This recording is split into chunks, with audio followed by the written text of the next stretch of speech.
ఏపీలో ఆర్డీటీ సంస్థకు విదేశీ ఫండ్ ఆపేయడం మంచి పద్ధతి కాదని తప్పుబట్టారు మాజీ మంత్రి రఘువీరారెడ్డి.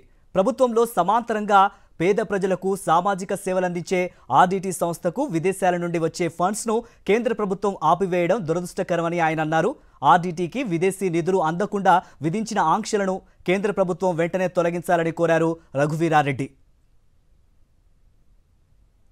అనేకమైనటువంటి సంక్షేమ అభివృద్ధి కార్యక్రమాలు చేస్తున్నటువంటి ఆర్డీటీ దాదాపు ప్రభుత్వానికి సమాంతరంగా ఈ ప్రాంతాల్లో అనంతపూర్ జిల్లా ఈ ప్రాంతాల్లో అభివృద్ధి చేస్తుంటే దురదృష్టం కేంద్ర ప్రభుత్వం ఇతర దేశాల నుంచి వాళ్ళకు వస్తున్నటువంటి ఫండింగ్ని ఆపేయడం అనేటువంటిది చాలా బాధ కలిగిస్తుంది. ప్రధానమంత్రి గారు, హోమ్ మినిస్టర్ గారు, మన రాష్ట్ర ముఖ్యమంత్రి, డిప్యూటీ సీఎం, మన జిల్లా మంత్రులందరికీ కూడా 9 లెటర్లు నేను వాళ్ళందరికీ కూడా రాసినాను. నేను వాళ్ళు రిక్వెస్ట్ చేస్తున్నాను, దయచేసి మీ డెసిషన్ ఏదైతే ఉందో ఈ ప్రాంతానికి విఘాతం కలిగించేటువంటి నిర్ణయం దాన్ని వెంటనే రివైవ్ చేయండి.